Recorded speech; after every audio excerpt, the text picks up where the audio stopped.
Whether you like them or not, canines have been close to our ancestors throughout most of human history.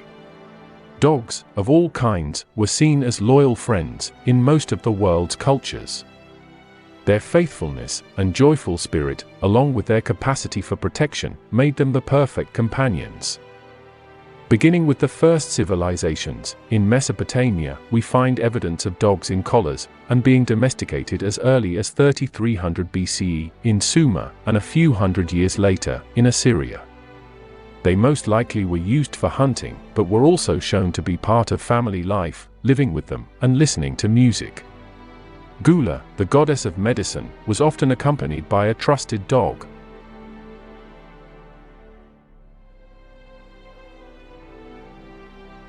Further to the east, in Persia, dogs were viewed as semi-divine.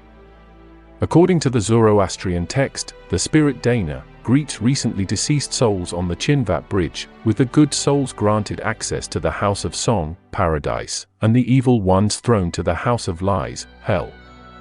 Mistreatment of dogs would send a soul straight to hell. In India, the tale of King Yudhisthira shows him making a pilgrimage to his final resting place, in paradise, following the Kurukshetra war. His family joins him, but they each pass away on the journey. All that remains is his faithful dog. Once he reaches paradise, the guardian tells Yudhisthira that dogs aren't allowed inside. The king, demonstrating his own loyalty, refuses eternal paradise in order to stay with his dog. The guardian eventually reveals that this was but a test, and the king proved his righteousness, welcoming both Yudhisthira and his dog into paradise.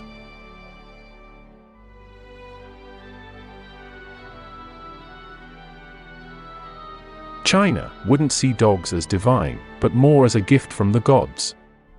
They were used as a food source early on, and their blood used in rituals.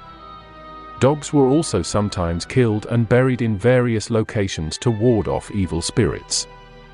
Eventually, there was a transition from using real dogs to creating straw dogs or statues of dogs in order to protect a household.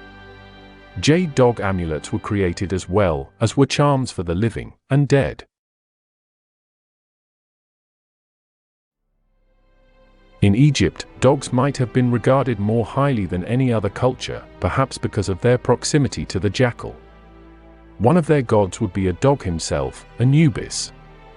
He was responsible for leading dead souls to the Hall of Truth, to be judged by Osiris.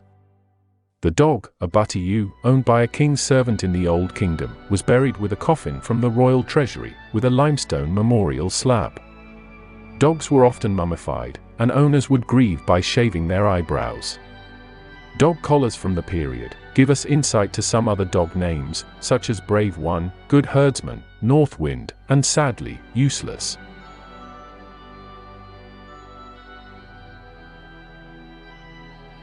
In the north, in Europe, the Greeks and Romans would value dogs in a similar fashion. The Greeks' dog collars were often spiked, to prevent their pets from falling prey to wolves.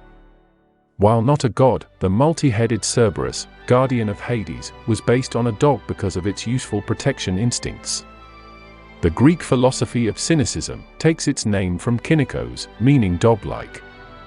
In the Odyssey, Odysseus, in disguise as a beggar, returns from his 20-year absence due to the Trojan War, and runs into numerous men vying for his wife, Penelope.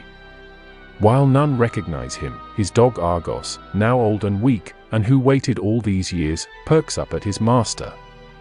But a crestfallen Odysseus can't comfort his dog, as it would give away his identity. He ignores his dog, and enters the hall, while Argos, left behind, lies down, and dies.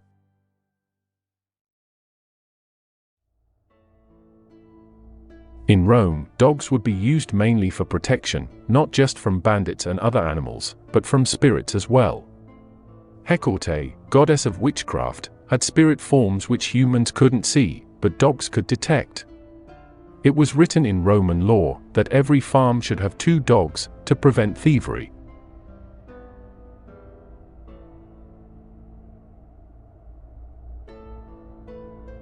In Northern Europe, Garm was the guardian of hell in Norse mythology. Dogs were buried with their masters to protect them in the afterlife, and would be allowed to eat in the hallowed Great Hall of Valhalla.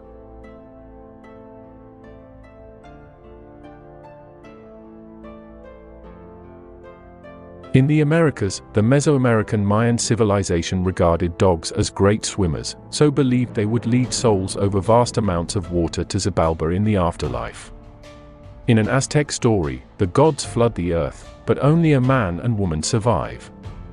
Once they reach land and build a fire to cook fish, the smoke irritates the god Tezcatlipoca, who then rips off their heads and stitches them onto their rears, creating the first dogs. The Aztec god of death, Xolotl, was also a dog. In the West, we tend to think of dogs as a staple of the nuclear family, standing diligently in suburban household photographs. But our canine companions have been here for millennia, loyally protecting their owners' belongings and life, and carrying that faithfulness even into the afterlife.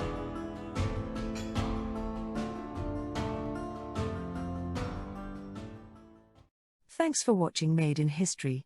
Be sure to subscribe if you want to see more videos.